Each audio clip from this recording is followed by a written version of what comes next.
حضرت آدم سے لے کر جناب عیسیٰ تک آپ سارے انبیاء کو پڑھ لیں، وہ سارے یہی کہتے رہے کہ اللہ کے رسول آنے والے ہیں، اللہ کے رسول آنے والے ہیں، وہ آنے والے ہیں۔ بس فرق اتنا ہے، وہ کہا کرتے تھے آنے والے ہیں اور ہم کہہ رہے ہیں کہ آ گئے ہیں۔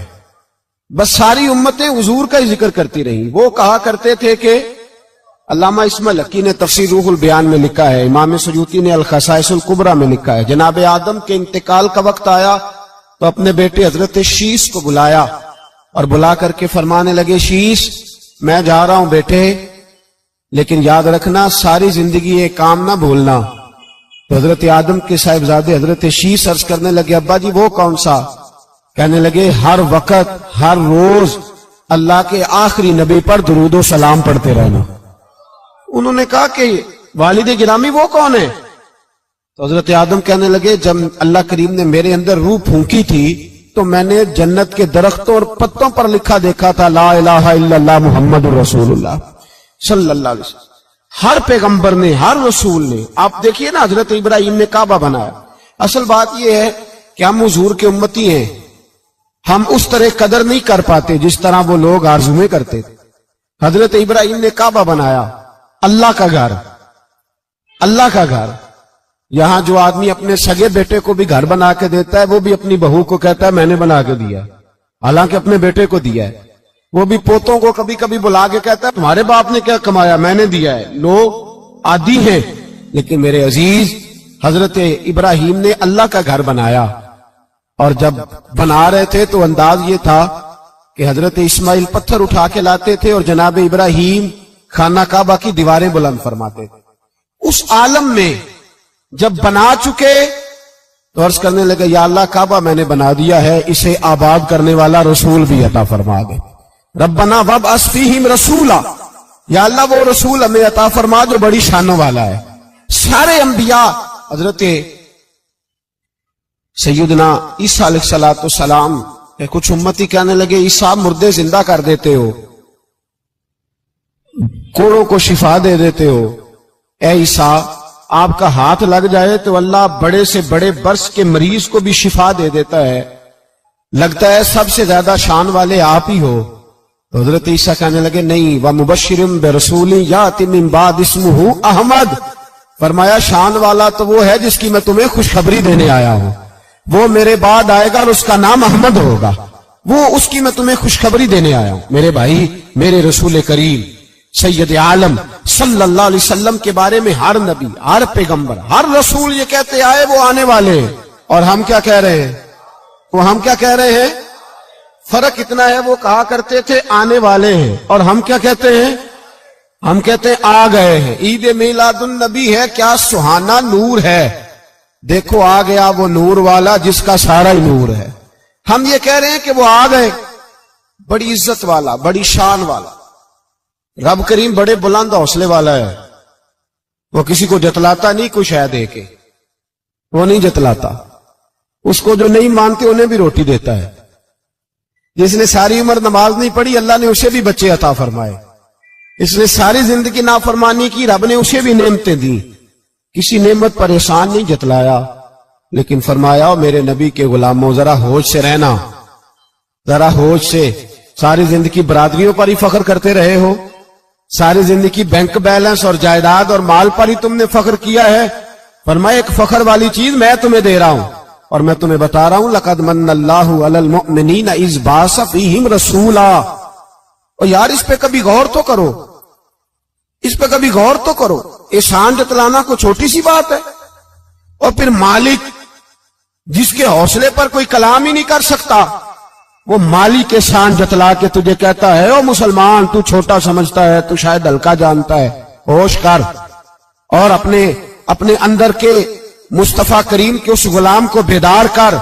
رب فرماتا ہے میں نے تمہارے اوپر بڑا ہی احسان کیا ہے، میں نے بڑا ہی احسان کیا۔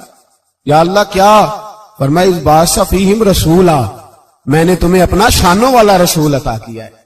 دیدہ دل کا دریچہ باز کرنا چاہیے، اور یا رسول اللہ جن کا تو آقا ہے ان کو ناز کرنا چاہیے۔ اب تھوڑا مسلمان ہونے پہ بھی فخر کرو، کبھی کوئی پوچھے تو اسے بتایا کرو ہم رسول اللہ کے غلام ہیں، یہ بھی ہماری برادری ہے اور یہ سب سے بڑی برادری. اس برادری کے اندر بھی لوگوں کو لائیں. آپ کو پتہ ہے میلاد انقلاب کا نام ہے. میلاد جب تک نہیں ہوا تھا تو بیٹیاں زندہ دفن ہوتی تھیں.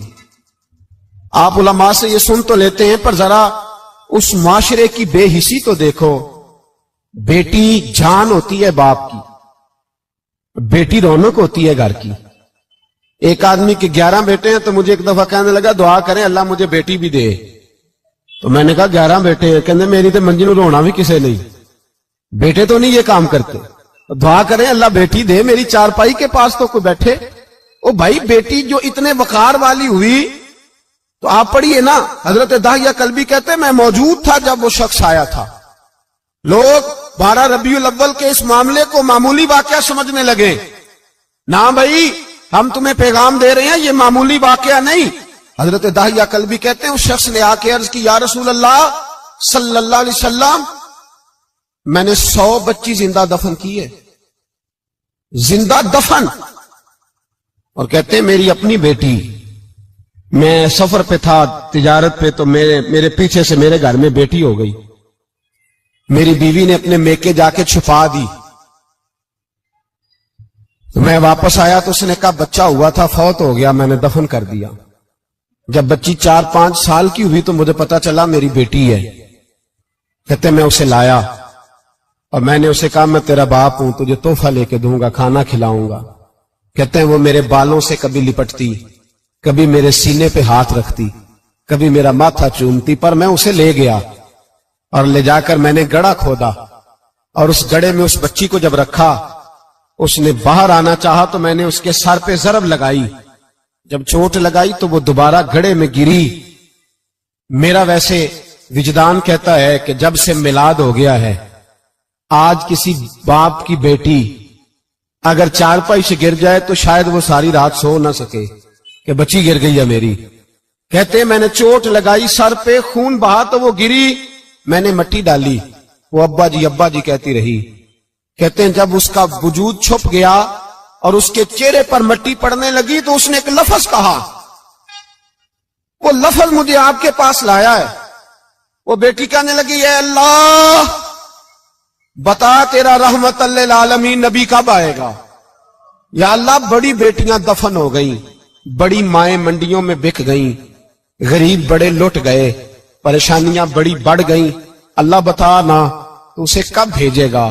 اب کتنی دیر ہے, اندھیرا بڑا گہرا ہو گیا, اب نہیں جیا جاتا, اب نہیں سہا جاتا, اللہ تو کب بھیجے گا. حضرت داہیہ کلبی کہتے ہیں وہ بتا رہا تھا اور نبی کریم بار بار اپنی چادر کا پلو اٹھاتے تھے اور اپنے آنسو پوچھتے تھے. بار بار چادر کا پلو اٹھاتے تھے اور آنسو پوچھتے تھے, بار بار اٹھاتے تھے آنسو پوچھتے تھے. حضرت داہیہ کلبی کہتے ہیں حضور نے پوچھا تیری جرت کیسے ہوئی, تو حوصلہ کہاں سے لایا.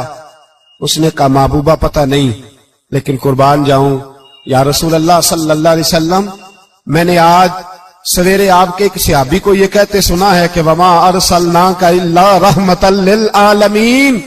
تو وہ یہ رحمت للعالمین کے لفظ ہیں, یہ تو میں نے اپنی مرتی ہوئی بیٹی سے سنے تھے. تو آج جب میں نے اس کی زبان سے سنے تو میں نے کہا تو انہیں جانتا ہے. کہا جانتا ہوں. کہا مجھے بھی لے چل. تو حضور میں آپ کے دروازے آیا ہوں, رب معاف کر دے گا. تو میرے حبیب نے فرمایا چل پڑھ کلمہ, جو میرا کلمہ پڑھ دے اللہ اس کے سارے گناہ معاف کر دیا کرتا ہے. بھائی غلاموں کے ساتھ ظلم ہوتا. حضرت بلال حبشی, حضرت بلال کے بارے میں بڑے واقعات ملتے ہیں. ایک واقعہ بڑا منفرد لکھا ہے کتابوں میں. حضرت بلال سے لوگوں نے کہا آپ نبی پاک سے متاثر کیسے ہوئے. تو جناب بلال کہنے لگے میں زیادہ لوگوں کو مکے کے لوگوں کو جانتا ہی نہیں تھا, چونکہ میری ڈیوٹی تھی گھر میں کام کرنے کی اور مجھے سخت سزا ملتی تھی امیہ بن خلف کی طرف سے. بلکہ تحقیق یہ ہے کہ یہ عبداللہ بن جدان کے غلام تھے. امیہ بن خلف نے تو جب انہوں نے کلمہ پڑھا تو پھر خریدا. عبداللہ بن جدان کہنے لگا میں فارغ نہیں, آپ لے لیں, آپ اس کو سزائیں دیں. تو کہتے میں ان کے گھر میں ہوتا تھا تو میں تو زیادہ لوگوں کو جانتا ہی نہیں تھا, کبھی مجھے موقع ہی نہیں ملا تھا باہر نکلنے کا. ہماری غلاموں کی کوئی زندگی نہیں ہوتی تھی. آج تو ہر آدمی کہتا ہے نا میں کچھ چودھری سے لے کے کھاتا ہوں. یہ جو تیرے اندر حوصلہ ہے نا یہ میرے رسول نے تجھے عطا فرمایا ہے, یہ میرے نبی نے تجھے دیا ہے, ورنہ تو غلام بکا کرتے. یہ حوصلہ تجھے رسالت مآب نے دیا۔ حضرت بلال کہتے ہیں میں ایک دن مجھے بخار چڑھ گیا بڑا تیز، میں لوگوں کو جانتا نہیں تھا، فرماتے مجھے تیز بخار چڑھ گیا تو ٹھنڈ بڑی سخت تھی، میرے مالک نے مجھے کئی کلو جوں دیے پیسنے کو چکی پہ، کہتے میں بیمار تھا تو میں نے کچھ دوائی لی جو اس وقت موجود ہوتی تھی، تو میں نے ایک لحاف لیا، دودھ پیا تو مجھے نیند آ گئی، جب میں سویا تو میرا مالک آ گیا، اس نے آ کر کے مجھے سوئے ہوئے دیکھا تو کھینچ کر کمبل اتارا، رضائی اتاری، لحاف اتارا، کہنے لگا اب تیری سزا یہ ہے کہ تو کھلے میدان میں بیٹھے گا، وہاں چکی پیسے گا، اور دوسری سزا یہ ہے کہ تجھے قمیض پہننے کی بھی اجازت نہیں۔ حضرت بلال کہتے ہیں تیز بخار، ٹھنڈ کا عالم، اور جب میں چکی پیس رہا تھا تو رو رہا تھا، اور میں پوچھ رہا تھا خدایا ہمارے نصیب، اللہ ہمارے مقدر ہے، جرم ضعیفی کی سزا مرگ مفاجات۔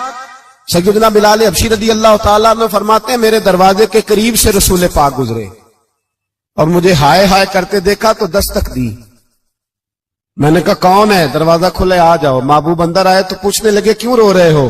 میں نے کہا جاؤ اپنا کام کرو، یہاں دکھ سارے پوچھتے ہیں مداوع کوئی نہیں کرتا، یہاں تقریریں سارے کرتے ہیں، حقوق غریباں پر بات سارے کرتے ہیں، مداوع کوئی نہیں کرتا، جاؤ اپنا کام کرو۔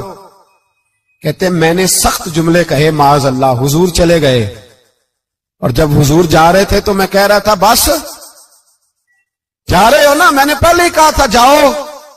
کہتے ہیں قربان جاؤں، تھوڑی دیر گزری تو اللہ کے رسول کے ہاتھ میں گرم دودھ کا پیالہ تھا، کھجوریں تھی، حضور تشریف لائے اور کریم رسول نے مجھے کھجوریں دی، دودھ پلایا اور کہا چل جا کمبل میں بیٹھ جا۔ تو میں نے کہا چکی کون پیسے گا، وہ تو بڑا مارے گا۔ کہتے ہیں لوگو اس نبی کا میلاد اور معراج بھول نہ جانا، اس رسول پاک کی محبتوں میں کمی نہ آنے دینا، اس محبوب کا نعرہ ساری دنیا میں لگا دینا۔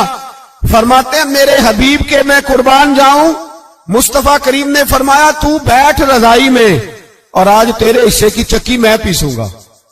کہتے ہیں ساری رات حضور چکی پیستے رہے، ساری رات۔